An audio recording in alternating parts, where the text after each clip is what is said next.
ضريبة الجبنة الرومي مصلحتك أولا. إيه رأيك في قانون الضريبة الاستهلاكية على السلع الاستفزازية اللي زاد 40% على أسعار الجبنة الرومي واللحمة والفراخ؟ ما يعني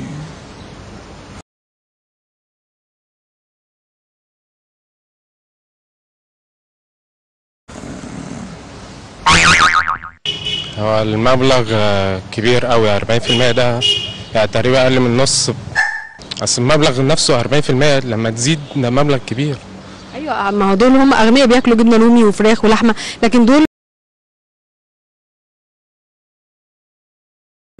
بندعم بيهم الناس اللي بياكلوا فول وطعميه.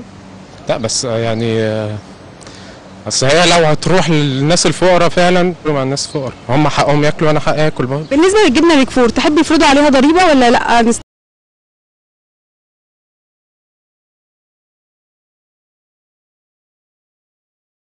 تخرجها من الموضوع. جبنه ليه؟ هتمتنع ساعتها عن ان انت تاكل الجبنه الرومي ولا هتتصرف ازاي؟ ما لو سعرها غالي عن مقدرتي اكيد مش همتنع عنها، مش هاكلها. لا اكيد هقلل شويه طبعا، اقلل بقى نسبه.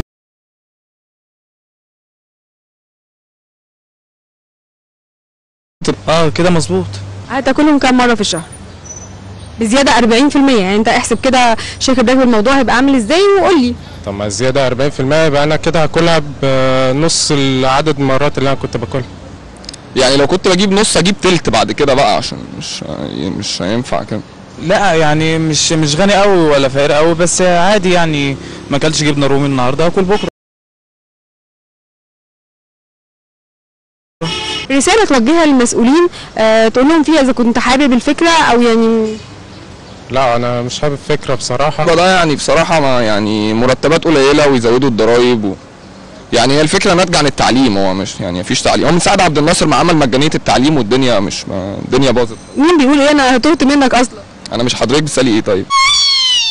رساله توجهها للفراخ. فراخ الله يرحمكم بقى. وبالنسبه لباقي الجبن؟ باقي الجبن الفلامنك مثلا، لا الفلامنك هيزودوه برضو. طب ما دي تبقى مشكله بقى. مشكله، لا مش هينفع. ما هو يا فلامنك يا جبنه رومي، لكن الاثنين كده مش هينفع. يعني كده الاولاد هتاخد سندوتشات معاها ايه الصبح؟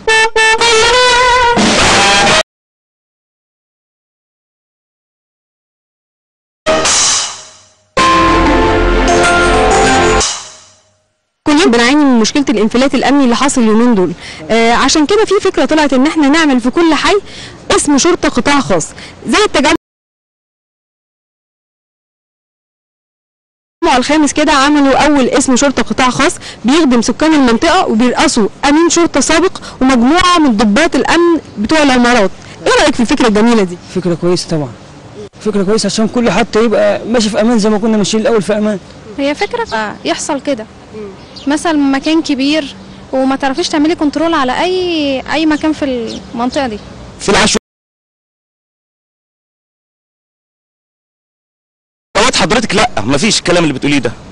يعني كل واحد يدافع عن نفسه عن اسرته. يعني انت بتحقد على المناطق الكويسه اللي ينفع يتعمل فيها اسم شرطه قطاع خاص؟ ابدا مفيش حقد ولا حاجه، ده مش حقد، دي حقيقه. يعني اللي معاه انا ما معيش، فمش هينفع تعمل اسم شرطه. طيب هحقد عليه ليه؟ هي فكره مش بطاله، بس هي اتمنى ان هي يعني يكون عند حسن ظنهم للشعب والناس تحترمهم والناس يعني وهم يحترموا الناس، يعني يقوموا بواجبهم على اجمل وجه يعني. والله هي فكرة مش وحشة طالما يتطبق الأمن ويبقى فيه أمان والناس تحس بأمان في الشارع يبقى كويسة والله. شايف إن الفكرة دي مساندة مننا للشرطة الحكومية، بنقول لهم إحنا معاكم وبنساعدكم وبنعمل أقسام شرطة قطاع خاص؟ احنا مع كده، بس المهم من ايه نشجع الشرطه. بصراحه دلوقتي يعني ضابط الشرطه بتهان جامد جدا في الشارع، اي حد ممكن يزعق له، ممكن يحصل اي حاجه. المفروض الراجل دوت المفروض بيحمينا، بس الناس مش عارفه كده، هي بتهينه اكتر. انا واحد بيقطع عليا رزقي وبياكل السبوبه بتاعتي. اكيد لا ما اعتقدش. تبقى مساعده طبعا، مش وحشه، ده فكره كويسه والله، يا ريت تمشي على كده. تفتكري في برضو في اطار الفكره الجميله الجديده دي ممكن نخلي البوابين عساكر امن مثلا مركزي موجودين في القسم يساعدونا برضو؟ هو دي صح، يعني هو قبل اي حاجه هو هيحمي نفسه والناس اللي موجودين حواليه، لكن مثلا لو في مثلا عسكري امن هو بس بيحمي نفسه مش اكتر من كده. حضرتك البواب له شغلانه خاصه، ما يقدرش يعمل اي حاجه غير الشغلانه بتاعته فقط لا غير. والله نجيب الناس المخبرين القدام اللي كانوا في الاقسام دول نجيبهم تاني اللي طلع معاش بتاع، هم دول احسن من البوابين. بيبقى فيه ترقيات، يعني الناس امين الشرطه يبقى عميد وعقيد، يبقى نحفز الناس ان هم برضو يجودوا في الشغل بتاعهم. اكيد، ده هو دلوقتي كل واحد ماسك منصب مش عايز يطلع منه، وطبعا الناس اللي تحتيهم هي طبعا اللي متداسه. ما هو على حسب المؤهل بتاعه، يعني امين الشرطه مثلا يكون معاه دبلوم تجاره، يعني تخيل هيطلع ايه يعني؟ مش والله دي ما اعرفش انا عشان انا ما رحتش الجيش عامه، ما اعرفش حاجه عن المواضيع بتاعت الجيش دي. يدافع عن الجريمه صح، ما هو ده حافز. طب ما هو قطاع خاص هنحفزه ازاي ونرقيه ازاي؟ نرقيه برضو نديله برستيجه. ممكن برستيج. شايف ان احنا ممكن بعد كده نعمل اكاديميات شرطه وكليات للشرطه قطاع خاص تبقى بمبلغ جامد جدا، بحيث ان اللي يخشها يبقى بيتعين في اقسام الشرطه القطاع الخاص اللي احنا عملناها. هو اللي يدفع فلوس؟ لا طبعا ما ينفعش. لا. يعني شايفه ان احنا ندعم برضو كليات الشرطه الخاصه اللي هي هتطلع شرطه خاصه. اكيد.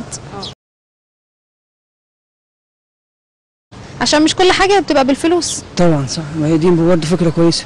مفيش مانع، يعني احنا لو عملنا كده برضه يبقى في تقدم برضه في حاجات زي كده، مفيش مانع، بس بدون وسايط.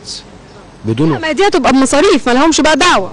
لا برضه بدون وسايط. بفلوسي اذل ضيفي. يعني انا مثلا راجل فقير استلفت شحات، عملت حد ساعدني عشان ادخل ابني ولا ادخل بنتي، ما حدش له دعوه باي حاجه، لا وسيط في الحاجات دي. زي اي اكاديميه علوم او طب او بتاع هتنفع، هتبقى مستقبلا برضه هتبقى مع فكر. بعمل انترفيو للشخص اللي جاي لي، لقيته كده جته وكبير وما شاء الله عنده مجالس، ابتدي اعينه. لا اكيد طبعا مش بالجسم. يعني قصدك ممكن يبقى سفيف ورفيع او برضو عنده عصب؟ لا مش عصب، المهم يعني الدماغ فيها ايه. ايه المواصفات اللي نقبل عليها الضباط بتوع الحي؟ يعني لو انا هختار من الحي ده 3-4 شباب يبقوا ضباط القسم، تفتكر ايه المواصفات اللي لازم نراعيها في الضابط ده؟ الامانه. يعني نحط مثلا قدامهم في الاول مثلا مبلغ ما ونشوف هيسحبوا منهم ولا لا؟